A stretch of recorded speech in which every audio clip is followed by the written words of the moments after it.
السلام عليكم ورحمة الله وبركاته. إن الحمد لله نحمده ونستعينه ونستغفره ونعوذ بالله من شرور أنفسنا ومن سيئات أعمالنا. من يهده الله فلا مضل له ومن يضلل فلا هادي له. أشهد أن لا إله إلا الله وحده لا شريك له وأشهد أن محمدا عبده ورسوله وبعد. Terakhir tentang doa yang mencakup seluruhnya, termasuk min jawami'il kalim, satu di antara 5 kekhususan yang Allah berikan kepada Nabi sallallahu alaihi wasallam, yaitu kalimat yang ringkas, padat, sederhana, sedikit, tapi isinya menyeluruh, mewakili, luas, dalam, dan seterusnya. Salah satu doa terakhir, salah satunya adalah doa terakhir yang kita bahas. Allahumma aslih li dini alladhi huwa ismatu amri wa aslih li dunyaya allati fiha ma'ashi wa aslih li akhirati allati fiha ma'adi waj'alil hayata ziyadatan li fi kulli khair waj'alil mauta rahatan li min kulli syarr. Luar biasa. Ya Allah, perbaikilah untukku agamaku, di mana itu merupakan perlindungan dari segala urusanku. Perbaikilah untukku duniaku, di mana tempat ma'ash, tempat di mana aku hidup, dan perbaikilah untukku akhiratku, di mana akhirat itu adalah tempat kembaliku, dan jadikanlah hidup itu sebagai tambahan untukku dalam semua kebaikan. Tambah hari tambah kebaikan, tambah bulan tambah kebaikan, tambah tahun tambah kebaikan, dan jadikanlah kematian itu sebagai istirahat dari segala keburukan, istirahat dari segala lelah capek. Dunia melelahkan, bikin capek, kalau enggak badan, pikiran.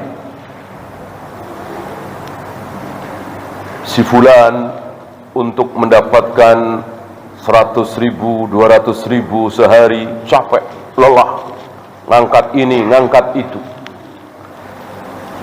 Si fulan lagi, dia tidak capek badannya, tapi pikirannya luar biasa.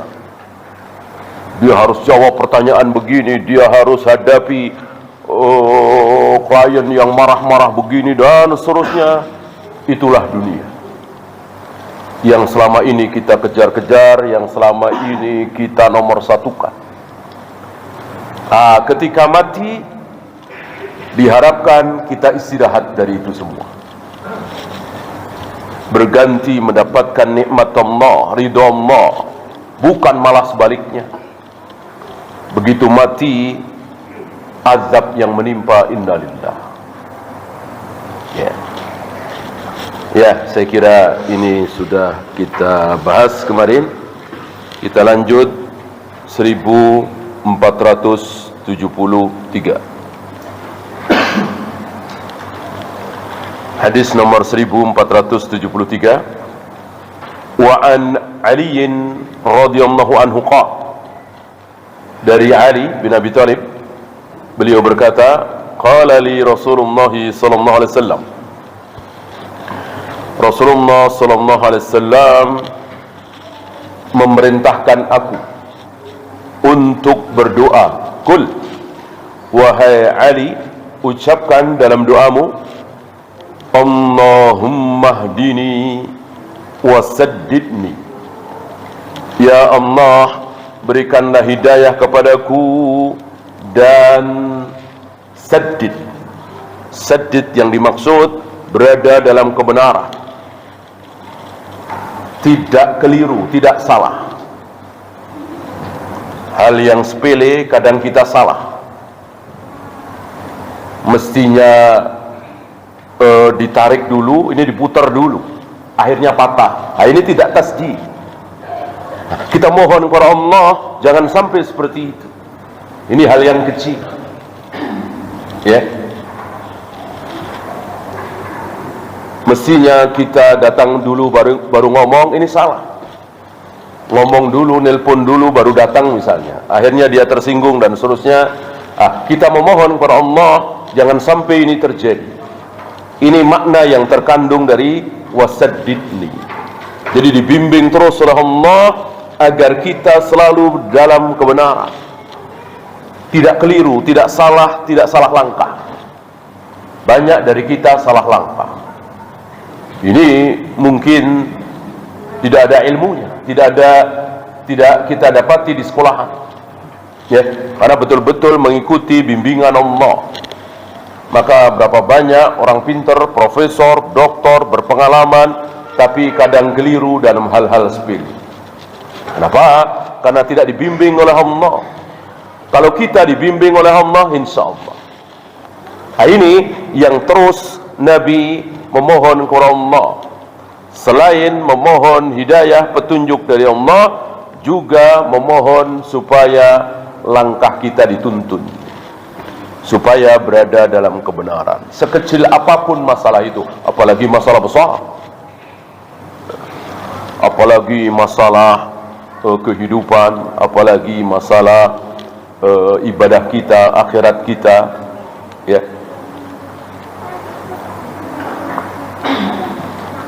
Doa ini semakna dengan Allahumma inni as'alukal huda wassadad. Mirip, hanya yang tadi berupa fi'il amr, yang ini bukan.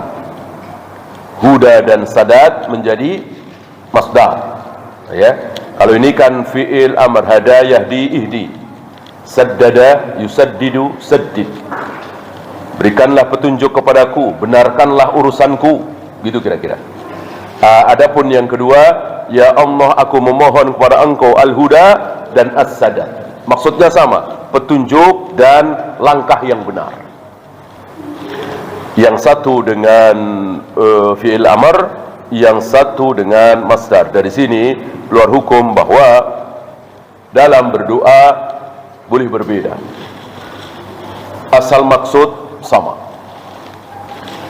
Dan ini merupakan keumuman hadis, tidak seperti Al-Quran. Kalau Al-Quran, jangankan kalimat, satu huruf saja tidak boleh berbeda. Jangankan satu kata, ya, satu huruf. Bahkan apakah mansub, apakah majrur, apakah marfu, tentu tidak bisa dirubah. Itulah Al-Quran. Adapun hadis tidak. Walaupun sama-sama dari Allah, Al-Quran betul-betul firman Allah, redaksinya dari Allah, ucapan Allah yang didengar oleh Jibril disampaikan kepada Nabi SAW, persis yang Jibril dengar dari Allah Rabbul Alamin. Adapun hadis tidak. Entah bagaimana prosesnya, yang jelas Nabi tidak melarang. Itu dari Allah, tapi redaksinya dari Nabi SAW. Maka redaksi hadis, kalimat hadis tidak mengandung mukjizat. Berbeda dengan lafaz Al-Quran, mengandung mukjizat seluruhnya. Dari Al-Fatihah, Al-Baqarah, Ali Imran, An-Nisa, terus sampai Anas, semua mengandung mukjizat. Bisa dibacakan di hadapan orang yang sedang kesurupan, insya Allah sembuh. Orang yang sedang sakit, demam tinggi, insya Allah sembuh. Adapun hadis tidak. Dan membaca Al-Quran berpahala, walaupun tidak tahu artinya, tidak tahu maksudnya. Adapun membaca hadis tidak berpahala, kecuali mengetahui artinya, mengetahui maksudnya, bahwa dua-duanya dari Allah, betul. Secara isi sama persis, secara isi tidak ada bedanya sama sekali. Perintah Allah dalam Al-Quran wajib kita taati, perintah Allah dalam hadis lewat lisan Nabi wajib kita taati. Dan tidak ada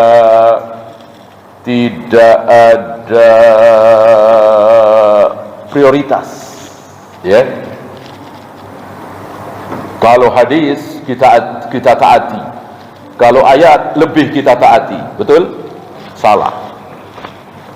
Larangan Nabi dalam hadis kita jauhi, larangan Allah dalam Al-Quran lebih kita jauhi, betul? Salah. Sama persis, secara isi sama persis, tidak boleh dibedakan. Yang dibedakan sekali lagi cuman masalah apa tadi? Lafaz.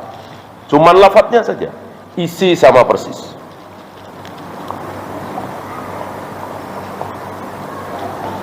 Mungkinkah isi hadis lebih besar dari isi Al-Quran? Mungkinkah isi hadis lebih besar, lebih harus kita utamakan daripada isi Al-Quran? Sebuah ayat, sebuah hadis lebih besar dari sebuah ayat, mungkinkah? Mungkin. Mungkin sekali. Dan kita dapati itu. Ya. Mana yang lebih besar? Salat subuh 2 rakaat, salat maghrib 3 rakaat, salat isya 4 rakaat. Apa ngetuk pintu orang tua habis isya menjelang subuh dan di siang hari? Mana yang lebih besar? Tentu kita sepakat yang lebih besar adalah subuh 2 rakaat, maghrib 3 rakaat, isya, zuhur, asar 4 rakaat. Tapi ini tidak ada di Al-Quran. Mana ada di ayat Al-Quran subuh berapa rakaat, maghrib berapa rakaat? Enggak ada. Adanya di hadis. Sedangkan mengetuk pintu kamar orang tua kan ada, ya, di surat An-Nur kan ada kan? Dari sini kita tahu bahwa ucapan hadis berisi hal-hal yang besar, ayat Al-Quran berisi hal-hal yang lebih besar, salah kalimat ini. Ya, ada bahkan banyak isi hadis lebih besar dari isi Al-Quran. Ya.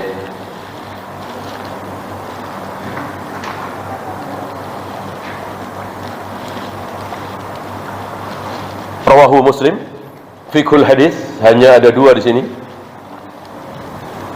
Ad-da'i yanbaghi an yahrisa ala tasdidi amali.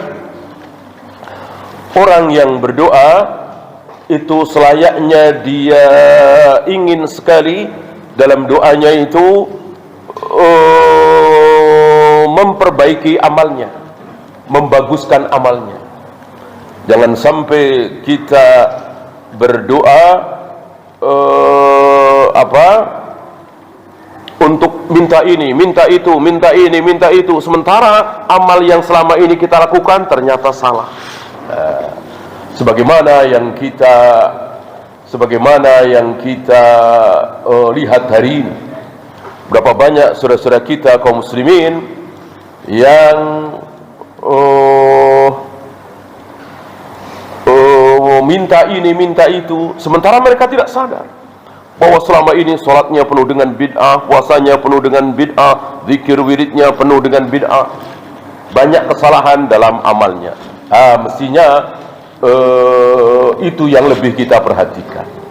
Apakah amal kita selama ini sudah benar, sudah sesuai sunnah Nabi, jauh dari bid'ah? Itu wajib kita perhatikan pertama kali.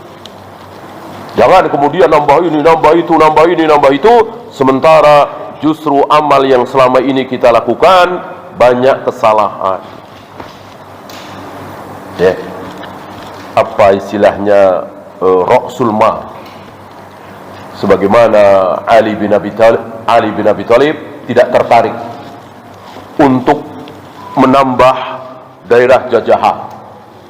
Tidak seperti Abu Bakar, Umar, Utsman Di zaman Abu Bakar terus menambah daerah jajahan kaum muslimin, Umar juga menambah daerah jajahan kaum muslimin, Utsman juga. Ali tidak. Ali tidak. Kenapa? Karena beliau lebih konsentrasi ke dalam.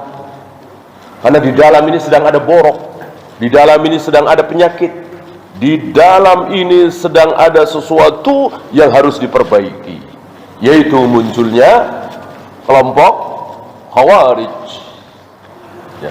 Maka biarlah daerah jajahan kaum muslimin tidak bertambah, dakwah keluar sementara berhenti, nggak masalah. Perbaiki dulu ini. Ada kelompok yang apa istilahnya, duri dalam daging. Kalau didiamkan akan merusak kaum muslimin. Mestinya seperti itu. Maka mendakwai, memperbaiki diri kaum muslimin lebih diutamakan oleh Ali bin Abi Thalib daripada menambah. Ini kan tidak seperti anggapan sebagian orang. Ini udah Islam, udah sholat, udah ke masjid, kenapa masih disalah-salahin? Kenapa engkau tidak berdakwah kepada pelacur, pemabuk, penjudi supaya mau sholat ke masjid? Ya, sekilas mungkin benar. Tapi bagi Ali bin Abi Thalib tidak benar. Ya, kalau sholatnya benar, puasanya benar, ini sholatnya penuh dengan bid'ah, tidak mengikuti tata cara sholat Rasul dan para sahabat, maka harus diperbaiki, didakwai, ditarbiyah dan seterusnya. Ini harus lebih diutamakan daripada kemudian menghabiskan waktu untuk mendakwai orang-orang kafir misalnya. Ya. Ini prinsip dari Ali bin Abi Thalib. Dan prinsip para ulama. Lihat, para ulama sepanjang zaman. Para ulama gak ada ulama itu diam ketika tahu muncul bid'ah. Coba tulisan Imam Syafi'i, tulisan Imam Ahmad bin Hanbal, tulisan Imam Bukhari, Yahya bin Ma'in, Ali bin Madini, apalagi Syekhul Islam Ibn Taimiyah dengan murid-muridnya Ibnu Qayyim Al-Jauziyah, Ibnu Katsir, Ibnu Abdul Hadi dan seterusnya. Tidak ada yang diam terhadap kesesatan. Syekhul Islam tahu sendiri, sampai berani menanggung resiko apa? Keluar masuk penjara, masuk keluarkan lagi, masuk keluarkan lagi, sampai 7 kali kira-kira keluar masuk penjara. Kenapa? Karena beliau nggak mau diam. Betul-betul vokal beliau. Bahkan untuk sesuatu yang disepakati oleh 4 imam madhab, beliau nggak takut. Yang beliau takuti hanya Allah dan Rasulnya. Walaupun disepakati oleh 4 imam madhab, nggak main-main. 4 imam madhab hari itu, bukan hari itu, sampai hari ini dianggap wakil seluruh kaum muslimin. Kan nggak benar seperti itu. Kalau salah, ya beliau berani salah. Apa? Masih ingat? 4 imam madhab sepakat bahwa talak 3 yang dijatuhkan sekaligus, aku talak engkau, aku talak engkau, aku talak engkau terhadap istrinya, maka jatuh talak 3. Jatuh talak 3. Ya, aku talak engkau, aku talak engkau, aku talak engkau, atau aku talak engkau talak 3. 4 imam madhab sepakat itu jatuh talak 3. Syekhul Islam tidak takut. Berbeda dengan 4 imam madhab. Karena 4 imam madhab ini tidak maksum. Apa mentang-mentang disepakati oleh 4 imam madhab pasti benar? Yang disepakati pasti benar adalah cuman kesepakatan sahabat. Kesepakatan tabi'in saja enggak. Nabi hanya mengatakan tidak mungkin para sahabatku sepakat dalam kesalahan. Tidak ada Nabi mengatakan nggak mungkin para tabi'in sepakat dalam kesalahan, nggak mungkin atba'ut tabi'in sepakat dalam kesalahan. Yang tidak mungkin sepakat dalam kesalahan hanya sahabat. Maka 4 imam madhab ini sepakat dalam sebuah permasalahan, kok ternyata salah? Tidak mustahil. Nah, ini yang dipegangi oleh beliau. Maka beliau dengan beraninya mengatakan talak 3 yang dijatuhkan sekaligus, jatuh talak 1. Aku talak engkau, aku talak engkau, aku talak engkau. Sekaligus dalam satu waktu, kata beliau, jatuh talak satu. Karena di zaman Rasul dan para sahabat memang tidak ada seperti itu. Menjatuhkan talak sekaligus, nggak ada. Namanya suami mentalak istri itu ya satu. Orang talak satu aja sudah bisa pisah, tidak menjadi suami istri lagi, ngapain dua, ngapain tiga? Ya kalau dua nanti ketika rujuk lagi atau nikah lagi, kemudian ada perselisihan lagi, kemudian menjatuhkan talak lagi, ya talak dua namanya. Nah setelah talak dua boleh rujuk lagi, boleh nikah lagi, kemudian beberapa tahun lagi ada perselisihan lagi, lalu menjatuhkan talak lagi, baru talak tiga. Ini ada di zaman Rasul dan para sahabat, mentalak istrinya sekaligus talak tiga, aku talak engkau, aku talak engkau, aku talak engkau. Maka dengan berani beliau mengatakan tidak, tetap jatuh talak satu. Apa yang terjadi? Apa yang terjadi? Di penjara. Di penjara. Karena apa? Karena penguasa hari itu mirip-mirip dengan penguasa hari ini. Ya, berseberangan dengan apa yang menjadi manhaj Syekhul Islam. Ya.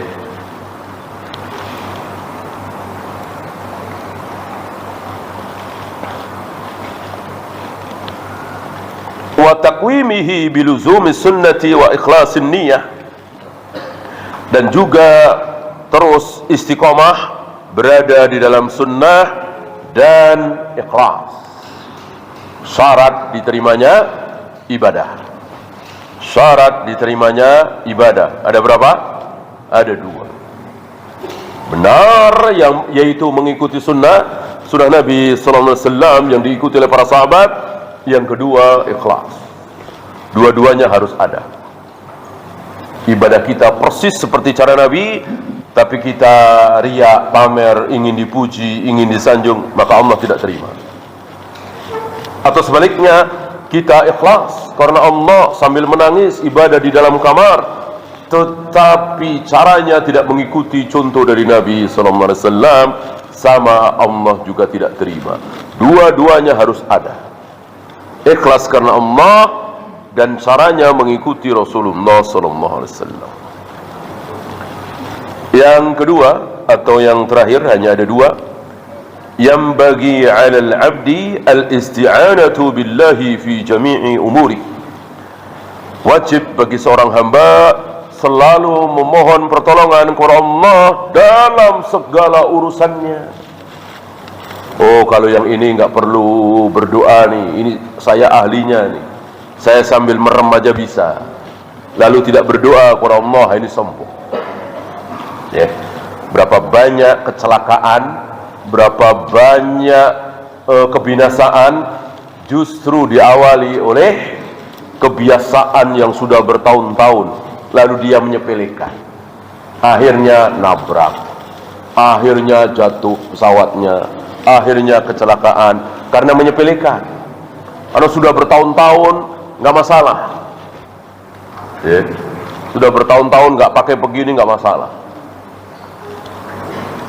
Jangan sampai seperti itu. Ya. Kita terus memohon pertolongan kepada Allah, terus berdoa, terus memohon.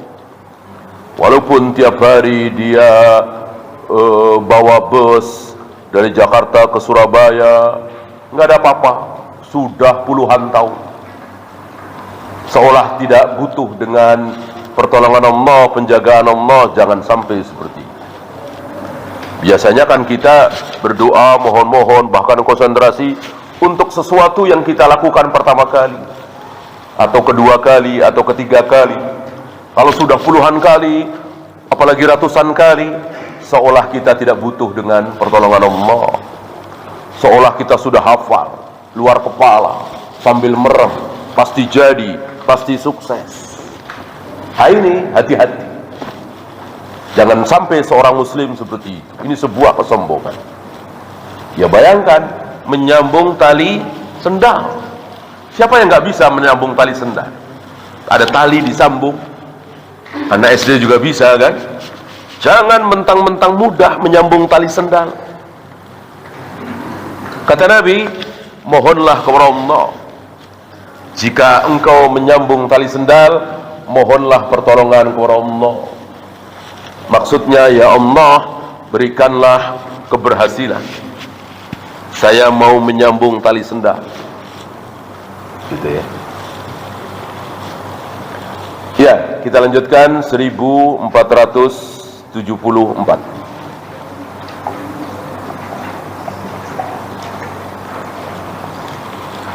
Wa an Anas radhiyallahu anhu qala, dari Anas bin Malik dia berkata, kana Rasulullah sallallahu alaihi wasallam yaqul, bahwa Rasulullah sallallahu alaihi wasallam berdoa, Allahumma inni a'udzu bika minal ajzi wal kasali wal jubni wal harami wal bukhli wa a'udzu bika min adzabil qabri wa a'udzu bika min fitnatil mahya wal mamat. Wa fi riwayatin wa dhala'id daini wa ghalabatir rijal. Allahumma, ya Allah, inni a'udzu bika, aku berlindung kepada engkau, minal ajzi, dari kelemahan. Banyak dari kita yang lemah, fisiknya, kemauannya, agamanya, pikirannya. Kita memohon kepada Allah hilang kelemahan ini.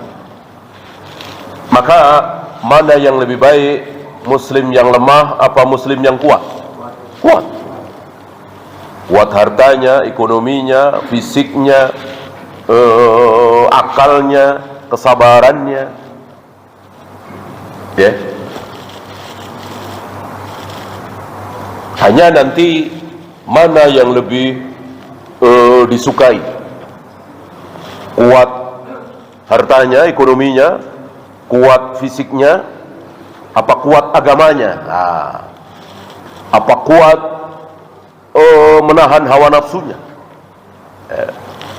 Ini nanti ada mana yang lebih baik, tidak berada dalam satu level. Oleh karena itu ada riwayat, laisa syadidu bisur'ati, innamas syadid alladhi yamliku nafsahu 'indal ghadab. Orang yang kuat, orang yang perkasa, itu bukan orang yang tenaganya luar biasa, kuat bantingannya, kuat pukulannya, tapi justru orang yang kuat adalah orang yang bisa menguasai dirinya ketika marah. Marah, emosi, tapi bisa nahan tangannya, kakinya, matanya, lisannya. Itu kuat. Orang yang tidak kuat, ketika marah, emosi, keluar sumpah serapah, kebun binatang, tangan mukul, kaki nendang. Ini orang yang nggak kuat.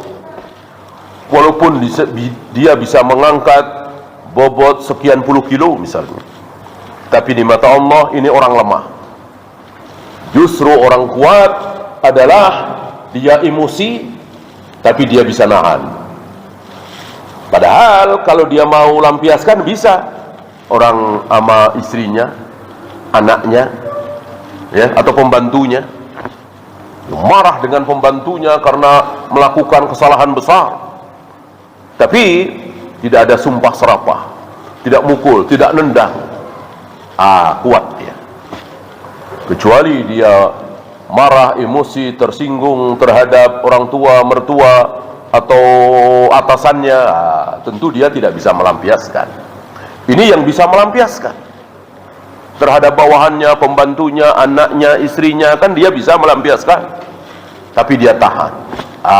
Itulah orang yang kuat, betul-betul kuat. Wal kasali, malas. Salah satu penyakit yang wajib dijauhi oleh kaum muslimin, malas. Malas belajar, malas usaha, malas ibadah, malas ini, malas itu. Ya, nanti akan dijelaskan oleh beliau antara al-ajzu dan al-kasalu. Ya. Karena malas ini mutlak 100% buruk. Adapun al-ajzu, lemah, tidak 100%. Ada kalanya orang lemah tapi dia tidak tercela. Kenapa? Karena Allah yang membuat dia lemah. Allah takdirkan dia punya kaki cacat, tangan cacat, ya tentu dia lemah. Atau fisiknya memang lemah. Allah yang bikin, tinggal dia sabar. Adapun malas tidak. Ya. Kita tidak bisa mengatakan Allah yang bikin saya malas, nggak bisa. Ya. Orang kita bisa usaha, kita bisa memaksakan diri kita, ya kan? Kalau kaki cacat, tangan cacat, ya jelas itu. Kan bukan kita yang kita bikin nggak cacat, kan nggak bisa. Orang dari lahir kedua kakinya kecil, nggak berfungsi. Begitu juga tangannya, ya jelas ini dari Allah. Apakah kemudian dia tercela? Ya enggak.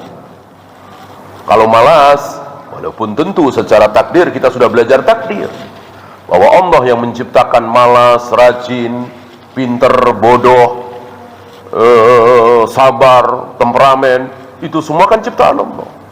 Tentu ini masalah takdir. Tidak boleh kita menyalahkan takdir.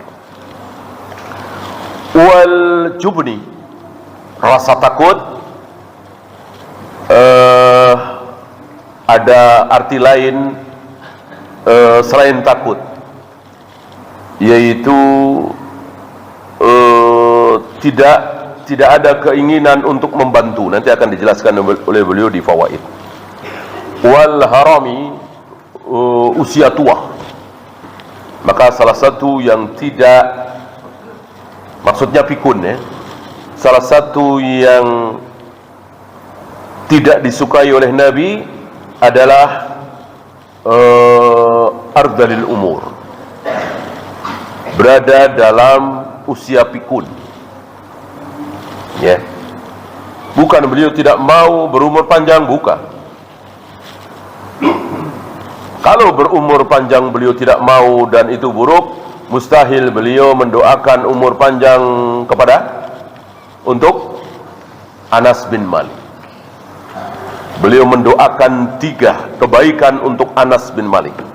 Panjangkan umurnya, banyakkan anaknya, banyakkan hartanya. Tiga-tiganya terkabul. Tiga-tiganya terkabul. Setelah doa dari Nabi ini, maka orang-orang Ansar tidak ada yang hartanya melebihi harta Anas bin Malik. Luar biasa kaya raya. Begitu juga anaknya. Anas bin Malik pernah bertanya kepada anak tertua beliau, namanya Umayyah, tolong tuliskan anakku yang telah mati. Yang telah mati, bukan seluruh anakku, bukan. Anakku yang telah meninggal siapa saja? Coba dihitung. Ditulis si A, si B, si C, si D. Ada berapa? Masih ingat? Ada 100-an. Ya, itu yang telah mati. Belum yang masih hidup. Berarti 100 lebih. Ya tentu bukan satu biang, ya. Nggak mungkin satu biang. Ya. Mungkin bisa 4, 5, 10, tapi kan nggak bareng kan? Mungkin sudah meninggal atau dicerai istri pertamanya atau keduanya, nikah lagi, ya. Selalu 4 misalnya. Ya. Dan umurnya luar biasa panjang. Maka Anas bin Malik beberapa kali menemui bulan Ramadan dan tidak puasa, nggak sanggup puasa, sudah tua renta. Tapi insya Allah tidak pikun.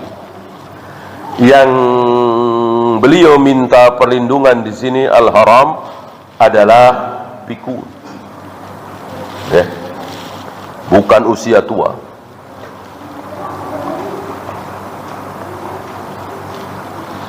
Maka setiap kali di awal Ramadan ketika Anas bin Malik sudah tidak sanggup berpuasa, beliau mengundang 30 fakir miskin. Lalu dijamu, disuruh buka di rumah beliau dengan serid, salah satu makanan yang cukup mewah di hari itu, serid. Dari sini keluar hukum bahwa pemahaman para sahabat pemahaman terbaik, yaitu membayar fidyah itu di bulan Ramadan. Banyak dari kita beranggapan bahwa membayar fidyah Ramadan itu di Syawal setelah Ramadan, itu keliru. Yang benar, Anas bin Malik yang mencontohkan justru di awal Ramadan dengan memberikan makan 30 fakir miskin. Wal bukhli, bakhil. Walaupun bakhil ini sifat yang ada pada diri kita dan tentu kita bisa melawannya, harus bisa melawannya, tetap kita memohon kepada Allah, berlindung kepada Allah, jangan sampai kita tertimpa sifat bakhil. Wa a'udzu bika min adzabil qabr, dan aku berlindung pada Engkau ya Allah dari azab kubur. Orang yang mengatakan azab kubur tidak ada, kufur, karena hadis-hadis tentang azab kubur sahih. Mereka mengatakan itu hadis ahad, enggak masalah. Ini kan sahih. Hadis sahih, sabda Nabi yang sahih, wajib kita imani. Wa a'udzu bika min fitnatil mahya wal mamat, dan aku berlindung kepada Engkau ya Allah dari fitnah kehidupan dan fitnah kematian. Apa fitnah kehidupan? Ya, sedang kita hadapi sekarang ini. Apa fitnah mati? Ada beberapa tafsiran menjelang kematian. Jangan sampai kita terfitnah lalu mengucapkan ucapan kekufuran. Tafsiran kedua, 3 pertanyaan. 3 pertanyaan yang diajukan oleh Munkar dan Nakir, ini yang dimaksud dengan ujian kematian, fitnatul kubur. Kan fitnah itu ujian, pertanyaan itu ujian. Man rabbuka wa man nabiyuka wa madinuka, ini semua kan pertanyaan, ujian. Nah, beliau mohon perlindungan kepada Allah supaya bisa menjawab pertanyaan itu. Ya, walaupun tentu untuk Nabi sallallahu alaihi wasallam, jangankan Nabi sallallahu alaihi wasallam, orang yang mati syahid. Orang yang mati syahid di medan perang tidak akan ditanya oleh Munkar dan Nakir. Fitnah ujian bagaimana dia tertusuk tombak dadanya, terpenggal lehernya, itu sudah cukup menggantikan pertanyaan kubur.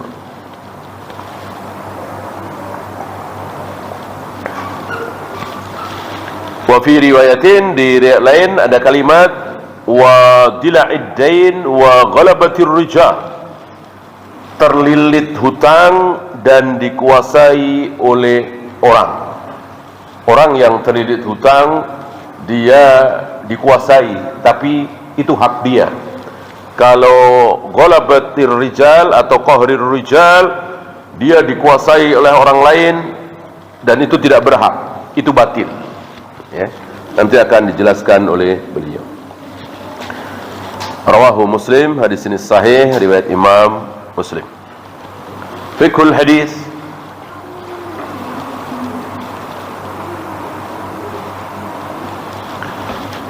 Hadha du'a'u min jawami'il kalim. Doa ini termasuk jawami'ul kalim. Masih ingat ya, jawami'ul kalim adalah satu keistimewaan yang Allah berikan kepada beliau di antara 5 keistimewaan lain yang Allah tidak berikan kepada 124.000 nabi dan rasul. Hanya beliau yang diberi syafaat, rahmatan lil alamin, nusirtu birra'bi masirata syahrin, tentang masjid atau tayamum, ya. Satu lagi ini jawami'ul kalim, ucapan yang ringkas, padat, sedikit, sederhana, tapi isinya menyeluruh, sangat luas, sangat dalam. Maka seandainya beliau berbicara cukup 5 menit, kalau pembicaraan itu diucapkan oleh nabi-nabi yang lain, apalagi kita, mungkin memakan waktu 1 jam, 2 jam, 3 jam. Kalau beliau yang bicara cukup 5 menit. Ya. Kan di kita sering ya, kalau dia yang ngomong tuh muter-muter, padahal maksudnya cuma itu ya. Begitu dia yang ngomong 5 menit, 6 menit selesai, padahal maksudnya sama. Itu sama-sama manusia ya, itu nggak ada mukjizat, apalagi Nabi SAW. Yang jelas ini mukjizat kekhususan. Maka ringkas sekali ucapan beliau, kata per kata, huruf per huruf, kalimat per kalimat diatur oleh Allah. Maka nggak ada ucapan beliau bertele-tele, ucapan yang mestinya tidak perlu diucapkan tapi keluar dari mulutnya. Dan kita sering dengar ya, ada orang ngomong, ini mestinya nggak usah nih, ini diulang lagi. Ini mestinya jangan diucapkan, cukup ini ya. Kita aja kan bisa ngerti. Rasulullah SAW yang ngatur Allah. Jadi betul-betul ucapan beliau luar biasa, ringkas, padat, sederhana, sedikit, tapi mencakup semuanya, luas sekali, dalam sekali. Jawami'ul kalim.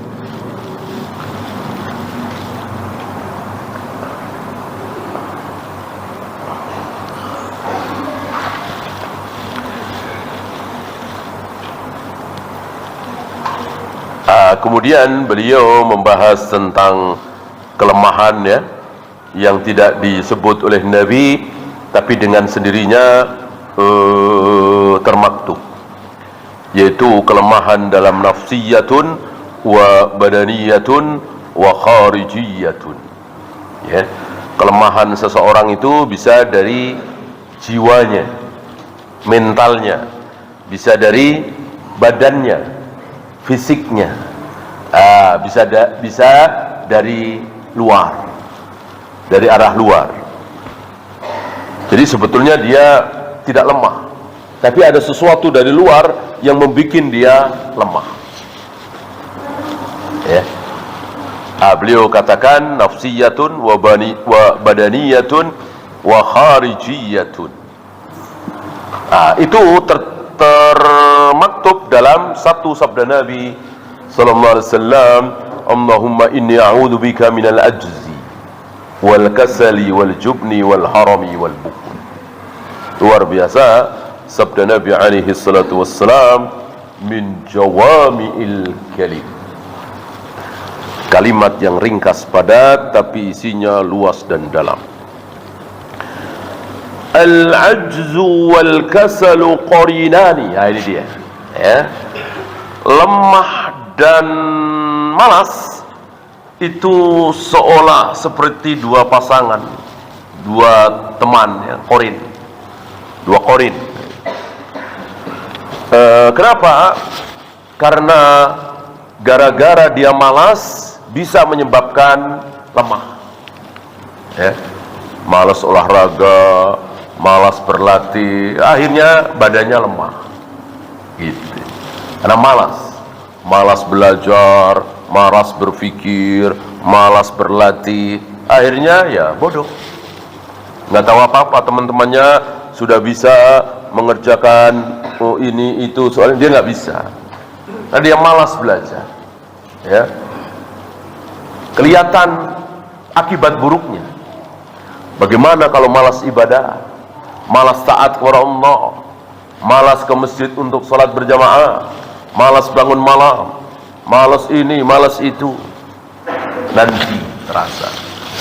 Sekarang belum terasa. Yang rajin ke masjid dengan malas ke masjid enggak ada bedanya. Yang rajin baca Al-Quran dengan malas baca Al-Quran belum kelihatan bedanya. Yang rajin sedekah, malas sedekah belum kelihatan bedanya. Nanti ya. Kalau malas belajar matematika misalnya, bahasa Inggris misalnya, malas olahraga misalnya, kelihatan bedanya.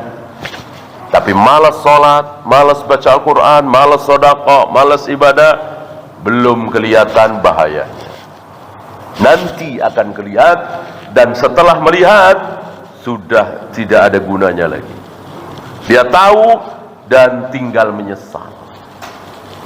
Dan penyesalan hari itu tidak ada gunanya.